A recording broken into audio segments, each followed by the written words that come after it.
İran yüksək zənginləşdirilmiş uran ehtiyatlarından imtina etsə və uranın zənginləşdirilməsi proqramını dayandırsa belə, ABŞ tərəfindən yalnız bəzi sanksiyaların ləğvi və ya yumşaldılması ilə qarşılaşa bilər.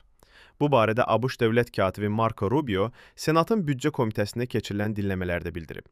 Onun sözlərinə görə, Vaşinqton İran limanlarına tətbiq edilən dəniz blokadasını aradan qaldırmağa, Tehran isə danışıqlar masasına qayıdaraq yüksək zənginləşdirilmiş uranın utilizasiyası və nüvə yanacağının zənginləşdirilməsinin məhdudlaşdırılması ilə bağlı razılaşmanı müzakirə etməyə hazır olmalıdır.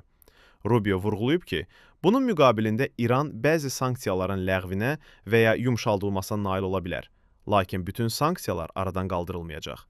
ABŞ dövlət katibi əlavə edib ki, istənilən razılaşmanın əsas şərti yoxlanıla bilən mexanizmlərin mövcudluğudur və uranın zənginləşdirilməsi üzərində nəzarət sazişinin uğuru üçün həlledici əhəmiyyət daşıyacaq.